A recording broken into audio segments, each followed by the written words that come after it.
Assalamualaikum warahmatullahi wabarakatuh. Perkenalkan, nama saya Muhammad Rio Ferdianto dengan NPM 25210031 dan ini anggota kelompok saya. Saya Muhammad Ramdhani dengan NPM 25210032. Nama saya Bunga Saida Zakia, NPM 25210109. Nama saya Saskia Liwi Ramadhani, NPM 25210043. Perkenalkan, nama saya Isnaini Nurholifa, NPM 25210026. Jadi tadi adalah anggota kelompok kami, kelompok 7. Sebelumnya kami di sini akan mewawancarai pelaku UMKM yang bergelut di dunia penjualan bakso Malang Arema yang bernamakan Bakso Arema Sahabat yang berlokasikan di Kepayang. Tanpa berlama-lama, jadi saya akan langsung mewawancarai sang narasumber.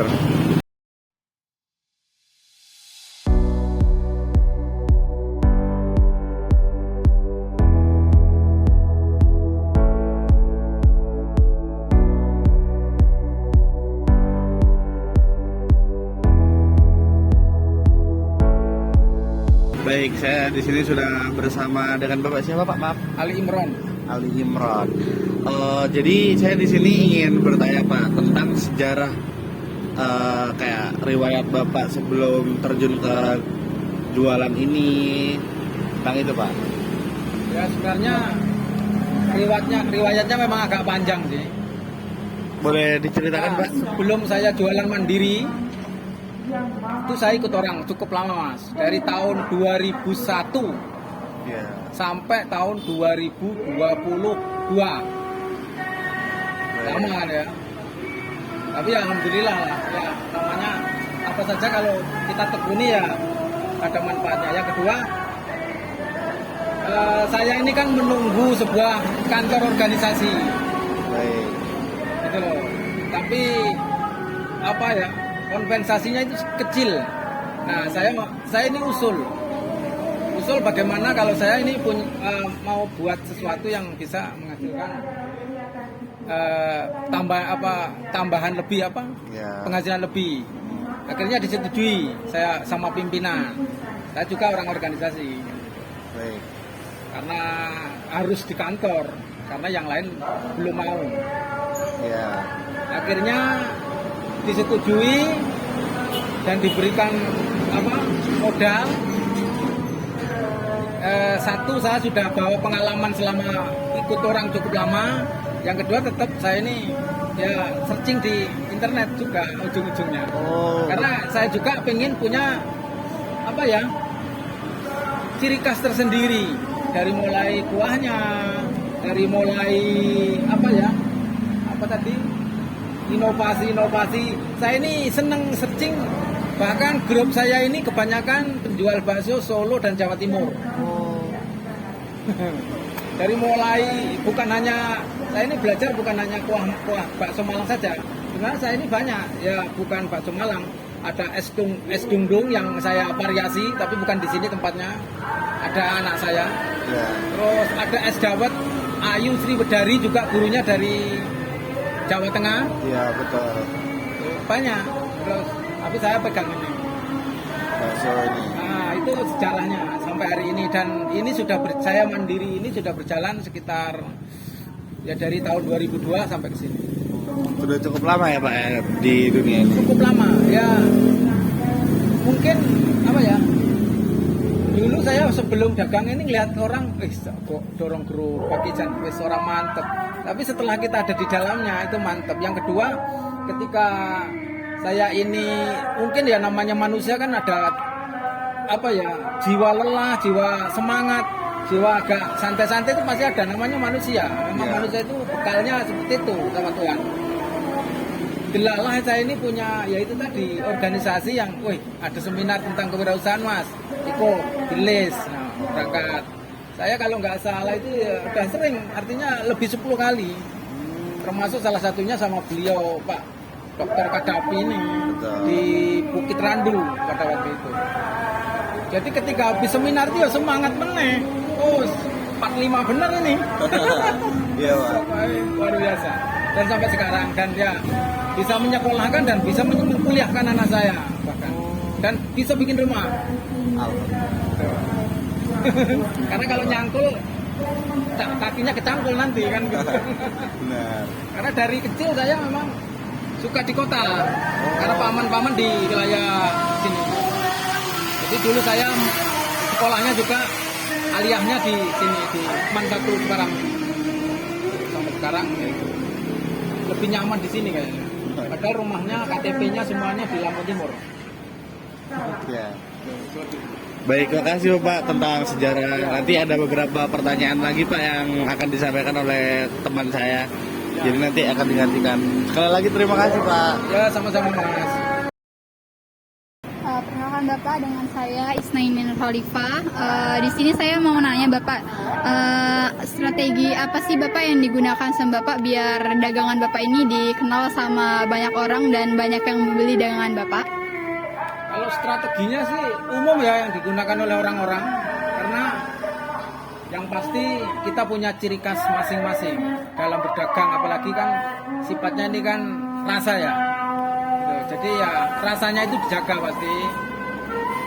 Ya buahnya ya apa ya, rasa baksonya, karena ini bakso saya buat sendiri sih semuanya. Jadi ini murni, ini bukan buatan dari penggiling. Penggiling itu hanya saya ini cuma minta jasa giling saja.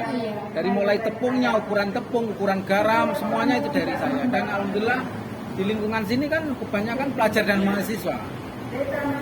Dan sepengetahuan saya, pembelinya itu terbanyak adalah mahasiswa dan pelajar. Karena saya ini tahu orang sini. Kalaupun ada yang paling jauh-jauh gitu. Coba itu strategi saya. Jadi tetap menjaga kualitas rasa artinya. Sebenarnya kalau tentang saya ini mau bagaimana, banyak yang ngajak saya berpartner. Cuma nggak tahu lah kok belum mau. Ya banyak banget malah. Jadi selain rasanya yang Bapak iniin, kayak dari lokasinya gitu gimana Bapak? Kalau lokasi sebenarnya menurut saya ini dagang nggak, ya dulu keliling Pak saya.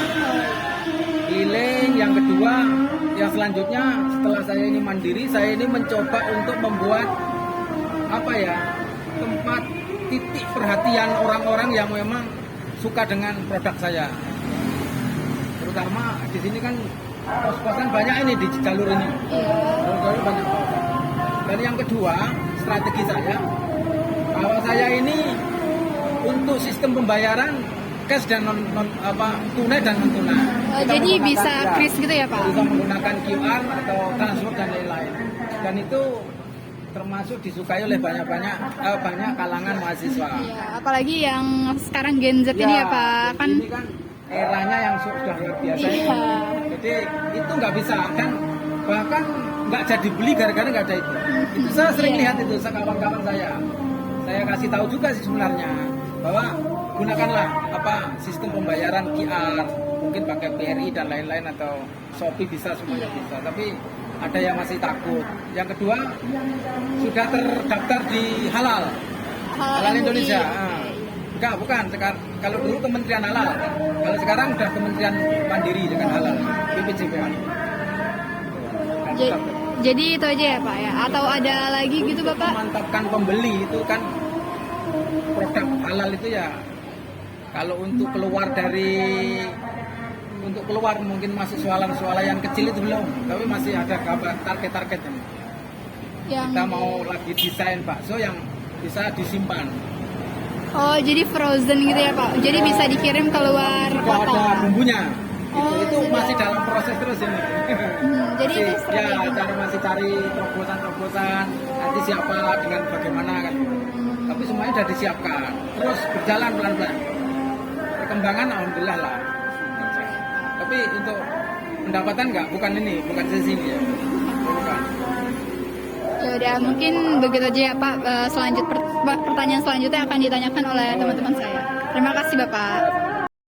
Sebelumnya nama saya Saskia. Di sini saya mau nanya Pak, inovasi apa yang udah Bapak lakukan dalam pengembangan produk Bapak ini? Inovasi, saya selalu berinovasi sih. Cuma kan saya masih melayani ini kan harga-harga ekonomis lah ya. harga yang belum saya standarkan. Ada sih yang mengarahkan, tapi untuk inovasi ada, perubahan-perubahan itu ada. Termasuk penambahan, saya membuat inovasi ini dan alhamdulillah pembeli itu oke, welcome, nggak masalah Pak, mantap katanya. Itu kata mereka sendiri loh ya, artinya itu. Dan alhamdulillah produk saya selama ini ya alhamdulillah jalan, gitu loh Pak, tentang inovasi. Bro? Kalau contoh inovasinya itu apa Pak? Kayak misalkan sebelumnya itu cuman baksonya aja atau apa gitu Pak. Kemudian ditambah menu lain atau gimana Pak? Inovasi ada desain baru dan ada penambahan jenis nama yang lain itu. Sebenarnya walaupun pada dasarnya sama, ya namanya bakso itu kan bahan dasarnya semuanya hampir sama ya. Gitu. Inovasinya ya penambahan dan desain baru, itu aja. Dari baksonya, dari dulu ada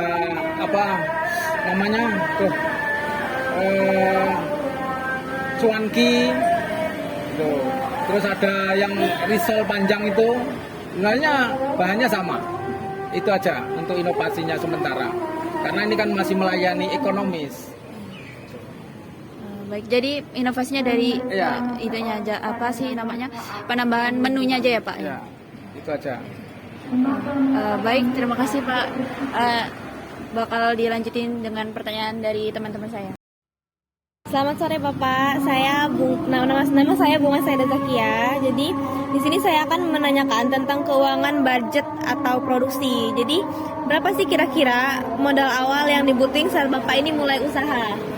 Untuk modal awal saya sekitar 5 juta, itu semuanya belum ada. Awal bener, memang awal bener. Dari pembuatan gerobaknya sampai modal. Ya karena modalnya dari awal memang saya sudah ikut orang lama, jadi ya nggak bingung, artinya tinggal buat aja, setelah itu diaplikasikan terus dagang. Berarti itu modal pas Bapak masih ikut orang ya? Bukan pas yang mandiri? Ini modal mandiri. Oh, udah modal mandiri. Ya, modal mandiri. Itu saya katakan 5 juta itu modal mandiri. Ya Pak, bervariasi sih, lihat gerobaknya, kalau dia bahannya dari aluminium ya mungkin lebih mahal. Mungkin ya sekitar selisih 2 juta. Terus juga kalau yang masih ikut orang itu kan kayaknya gerobaknya dapat ya Pak ya? Kalau ikut orang itu kan kita cuma Bawa. dapat hasil. Gitu, ya semuanya dari yang kita ikut. Nanti kalau dagang ikut orang itu per hari dapatnya. Setiap kita selesai pulang dagang, kita di total, terus setelah itu baru dapat berapa kamu. Gitu. Terus Bapak ini ada nggak pembagian anggaran dari produksi sampai pemasaran? Dari produksi sampai pemasaran untuk modal awal produksi, karena belum awal ini ya, belum ada stok barang-barang yang lain, itu ya sekitar 400 itu untuk kita jualan 3 hari. Oh, jadi bukan sehari-hari gitu ya Pak ya? Bukan, kalau sehari-hari kan kalau bakso itu biasanya misalnya kita ini giling yang untuk 3 hari karena kan masuk di freezer. Kalau untuk yang lain-lain kayak yang bahan-bahan kayak sayur itu tiap hari. Makanya sekali stok barang itu untuk 3 hari. Karena bakso ini kalau lebih dari 3 hari ya sudah kurang bagus. Terus yang pemasaran itu belum terrealisasi ya Pak ya? Maksudnya pendapatan dari pemasaran? Iya, Bapak kan katanya tadi belum melakukan pemasaran secara online gitu-gitu. Belum, kalau secara online belum. Sebenarnya kemarin sudah tertarik dengan GoFood, satunya dari Shopee Food, satunya dari Grab gitu, cuma tapi kalau yang pesan banyak malahan dari pihak kayak lingkungan saya ini, ada PLN, ada banyak. Ini aja tadi sudah banyak, ada yang pesan 65 porsi untuk hari ini. Itu dari SW atau gimana? Maksudnya? Maksudnya Bapak dari, mungkin ngepost di SW gitu, status WA. Pertama mula-mula dia itu datang ke sini, nah, nanti sudah pelangganan, jadi nomornya sudah di save, nanti tinggal dia menghubungi. Berarti offline ya Pak ya? Offline. banyak mahasiswi juga, lingkungan juga banyak. Karena kalau saya ini buka kayak gitu nanti kalau sendirian nggak, takutnya saya ini mengecewakan terus bisa kena PL lagi. Akunnya nanti rusak. Iya. Apa? Karena sepengetahuan kawan-kawan saya yang nasi goreng dan lain-lain itu, kalau memang dia itu mau sistem online, ada sistem online-nya kayak martabak ini. Ini online juga sebagian. Makanya itu bisa kewalahan. Iya. Biasa lagi melayani offline, online-nya juga. datang. Dilalang online-nya banyak yang order, offline-nya lagi dilalang rame. Ah ya situ. Iya, terus harus keduluin yang online juga kan. Karena sifat saya ini kalau memang belum siap benar, saya ini belum berani berak maju. Namanya, bahkan saya dagang ini aja sistem pembayaran ini sudah saya pelajari dulu. Karena kawan-kawan juga banyak yang dari ya, Banyak juga yang nggak mau karena katanya kan kepotong inilah waktu itu kan. enggak kok. Kalau sistem ini enggak. Kalau transfer justru malah kena. Misalnya dari BCA ke Oh BRI, iya, itu itu pasti kena. lebihin Kena biasanya. admin. Nah, tapi kalau ini Dana apa yang kris? QR ini, Nah. kris, ini enggak. Dia ada tertera kan admin 0%, 0. Nah inilah kelebihan kris itu. Terima kasih Bapak. Oh iya Pak. Baik Pak, saya di sini ingin memperkenalkan diri. Nama saya Muhammad Romdoni, bisa dipanggil Doni Pak. Jadi di sini saya ingin bertanya, selama Bapak menjalankan usaha ini, apa tantangan terbesar Bapak? Tantangannya ya sebenarnya menurut saya bukan tantangan sih, yang namanya setiap perjalanan apa saja lah pasti itu sebagai tantangan ya. Iya. Tapi ya menurut saya ya itu wajar-wajar saja lah, selama ini ya masih biasa saja sih. Yang pasti yang dari ya menurut saya justru permainan di pasar ini Iya. sangat luar biasa. Apalagi kan kita ini kan apa ya, makanan instan Iya. yang mau cepat habis gitu. Jadi ya tantangannya ya paling kalau sepi itu menurut saya itu memang sudah takdir lah. Iya. Namanya orang dagang itu ya sepi, ya rame, ya kadang kurang, ya kadang ya masih banyak gitu, namanya dagang. Dan saya juga sering apa ya, dikasih masukan sama beliau-beliau orang-orang yang dulu sukses, sekarang ini sukses, yang sudah bawa mobil, perusahaannya banyak, itu awal-awalnya juga sama seperti kamu ini katanya. Jadi ya tambah semangat lah. Bahkan saya ini pernah ngobrol sama bos Transmart. Iya. Saya nanya sama beliau, Pak Bos, Pak Bos ini cerita dulu. Saya dulu itu Mas dagang, 1 bulan itu laku 30. Kalau sampean kayaknya udah nggak kuat, kayaknya gulung tikar kalau sampean. Udah nggak mau lagi dagang. Nah itu perjalanannya itu bos Transmart. Kan ada isu dulu, karena sekarang ini kan sepi. Iya. Dia bilang dia jawabnya santai saja. Ya namanya usaha itu ya kadang ya sepi, kadang ya ramai kan Iya, gitu, Pak. sama kan itu. Itu tantangannya. Menurut saya bukan tantangan sih. Ya mungkin bagi orang yang apa ya, itu menurut dia tantangan, tapi bagi saya itu hal wajar karena dalam perjalanan apa saja pasti ada seperti Iya. itu aja Mas. Di sini saya ada pertanyaan tambahan Pak. Apa pesan atau saran Bapak jika ada mahasiswa yang ingin membuka perusahaan serupa seperti Bapak? Oh banyak Mas, bahkan justru ini saya ini sering jadi guru apa ya, guru menu apa ya, guru apa. Sering saya, saya Mas gini coba saya minta resepnya, siap, saya ini selalu siap. Apalagi untuk mahasiswa yang pingin kuliah, pingin mandiri karena mak paknya ini susah kuliah membiayai, buka kecil-kecilan. Dan sekarang alhamdulillah sudah pada lulus, pada nilpunin saya kan gitu loh kan. Intinya saya ini dapat saudara banyak itu secara tidak sengaja. Apa iya saya wis dadi aku sekarang Mas sudah ngurus S2, wes kan keren kan. Padahal dulu modalnya kalau tidurnya ada yang di musola dan lain-lain itu. Ya, ada itu Mas. UIN ada, di Unila ada. Bahkan dulu kalau pagi itu enggak habis pulang kuliah dorong gerobak ada. Iya. Itulah keren menurut saya itu. Menurut saya aku itu jangankan apa ya menasihati orang lain, anak saya aja belum mental ini saya belum dapat, maksudnya tak suruh nekat gitu loh, dapat biar ya Walaupun pada akhirnya nanti bagaimana, kalau berilmu insya Allah lah nanti Allah sendiri kan sudah paham umatnya ini punya ilmu. Itu aja. Baik Pak, saya perwakilan dari kelompok kami. Terima kasih banyak Bapak telah memperkenankan waktunya, telah menjadi narasumber kami. Semoga usaha Bapak kedepannya lebih berkembang lagi dan dipermudah dan diberi rezeki. Baik teman-teman, tadi adalah hasil dari wawancara kami ke narasumber atau Bapak Ali. Jadi saya di sini mewakili kelompok saya dari kelompok 7 ingin menutup video ini. Saya mengucapkan wassalamualaikum warahmatullahi wabarakatuh. I just had to let you know you're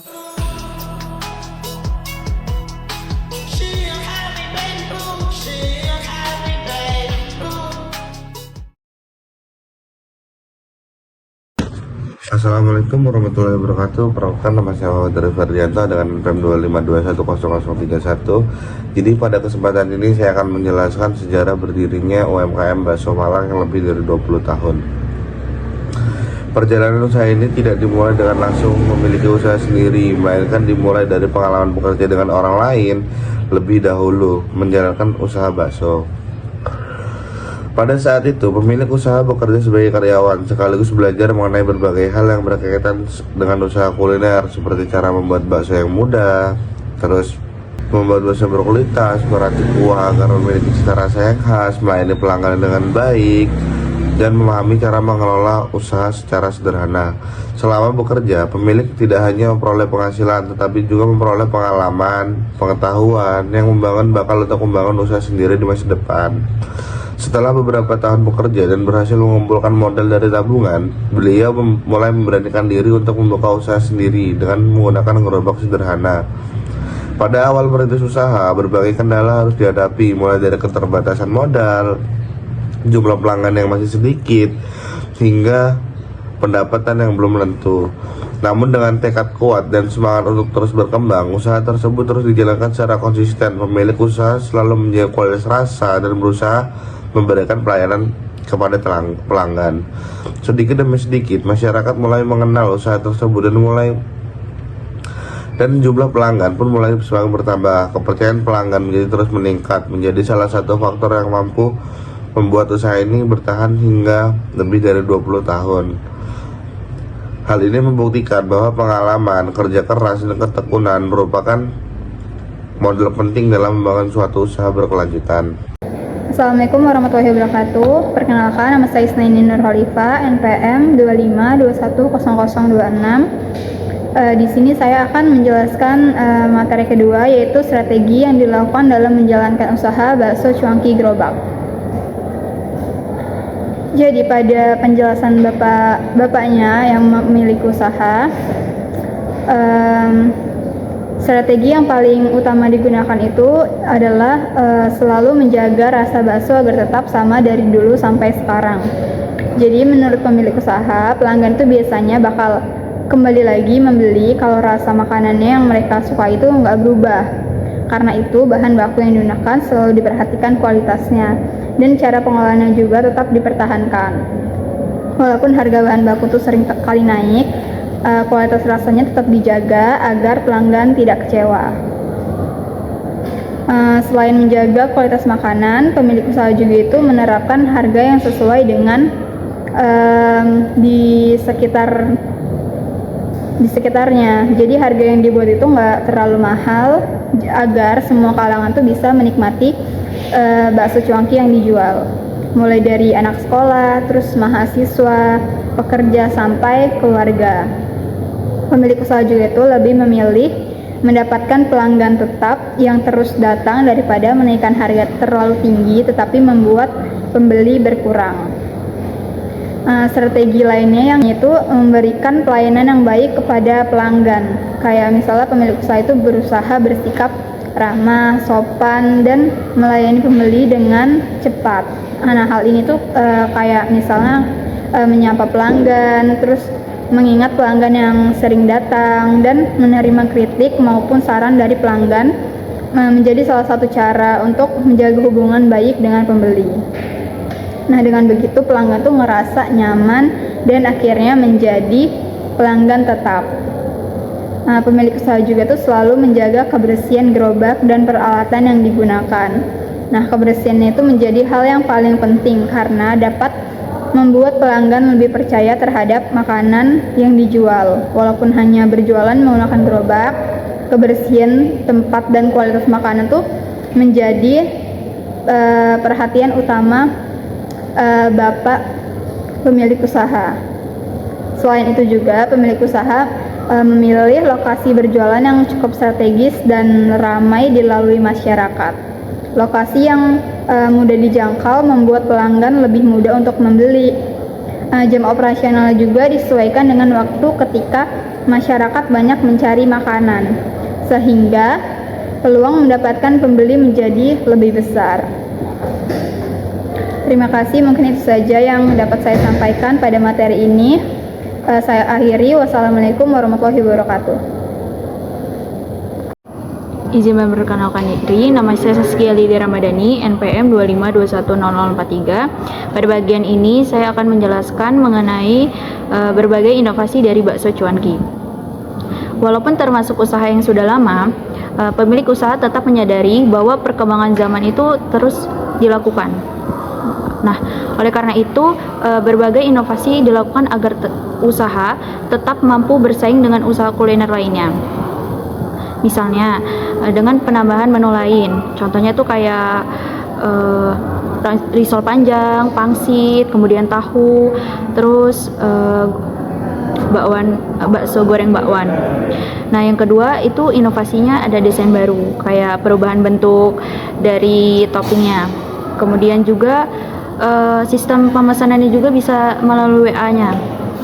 Dan pembayarannya pun bisa dilakukan dengan scan QR. Jadi ketika pembeli tidak mempunyai uang tunai bisa melakukan scan QR. Halo semuanya, perkenalkan nama saya Bunga Saida Zakia, NPM 25210109. Pada kesempatan ini, saya akan menjelaskan mengenai kondisi keuangan dari awal berdirinya usaha bakso cuanki gerobak. Pada awal usaha, modal yang dimiliki masih sangat terbatas karena berasal dari tabungan hasil bekerja dengan orang lain. Modal tersebut digunakan untuk membeli gerobak, peralatan memasak, perlengkapan makan, serta bahan baku yang diperlukan untuk memulai usaha. Pada masa awal berjualan, pendapatan yang diperoleh belum terlalu besar karena jumlah pelanggan masih sedikit. Bahkan, terkadang hasil penjualan hanya cukup untuk memenuhi kebutuhan sehari-hari dan membeli kembali bahan baku untuk berjualan keesokan harinya. Namun, pemilik usaha tidak menyerah dan tetap berusaha mengelola keuangan secara bijaksana. Sebagian keuntungan yang diperoleh tidak langsung digunakan untuk kepentingan pribadi, melainkan disisihkan untuk menambah modal usaha dan memperbaiki peralatan yang sudah tidak layak digunakan. Dengan cara tersebut, usaha dapat berkembang secara perlahan tanpa harus bergantung pada pinjaman dalam jumlah yang besar. Seiring bertambahnya pelanggan dan meningkatnya penjualan, kondisi keuangan usaha juga semakin membaik. Walaupun harga bahan baku sering mengalami kenaikan, pemilik usaha selalu berusaha mengatur pengeluaran agar usaha tetap berjalan dengan baik. Pengelolaan keuangan yang disiplin dan sederhana menjadi salah satu faktor penting yang membuat usaha ini dapat bertahan hingga sekarang. Segitu saja materi dari saya, selanjutnya akan disampaikan oleh teman saya. Terima kasih. Assalamualaikum warahmatullahi wabarakatuh. Sebelumnya izin perkenalkan diri, nama saya Muhammad Ramdhani dengan NPM 25210032. Jadi di sini saya ingin menjelaskan materi tentang tantangan terbesar dalam menjalankan usaha dan kesimpulannya. Pada bagian terakhir, saya akan menjelaskan mengenai tantangan terbesar yang dihadapi oleh UMKM Bakso Malang Gerobak Slema menjalankan usaha lebih dari 20 tahun. Dalam dunia usaha, tentu tidak selalu berjalan dengan lancar. Berbagai hambatan dan kesulitan pasti akan dihadapi oleh setiap pelaku usaha. Salah satu tantangan terbesar adalah kenaikan harga bahan baku, terutama harga daging, gas, dan bahan pelengkap lainnya. Kenaikan harga tersebut menyebabkan biaya produksi menjadi lebih tinggi. Namun, pemilik usaha tidak dapat langsung menaikkan harga jual secara drastis karena harus mempertimbangkan kemampuan pelanggan dalam membeli produk yang dijual. Selain itu, persaingan usaha kuliner yang semakin banyak juga menjadi tantangan tersendiri. Saat ini banyak usaha bakso yang baru menawarkan konsep modern dan berbagai promosi menarik. Oleh karena itu, pemilik usaha harus tetap menjaga kualitas rasa dan pelayanan agar pelanggan tetap setia. Tantangan lainnya adalah perubahan kondisi ekonomi masyarakat yang dapat mempengaruhi daya beli konsumen. Pada masa pandemi, misalnya, jumlah pembeli sempat mengalami penurunan karena aktivitas masyarakat yang terbatas. Namun, dengan semangat dan kemampuan untuk beradaptasi, usaha ini tetap mampu bertahan hingga sekarang. Jadi kesimpulannya, dengan strategi yang tepat dan keberanian untuk memulai, sebuah sederhana mampu menjadi sumber kehidupan sekaligus inspirasi dan solusi sesama yang ingin mandiri secara finansial. Jadi itu saja presentasi dari kelompok 7. Mohon maaf jika ada tutur kata yang kurang pas di telinga teman-teman. Saya akhiri. Wassalamualaikum warahmatullahi wabarakatuh. I just had to let you know you're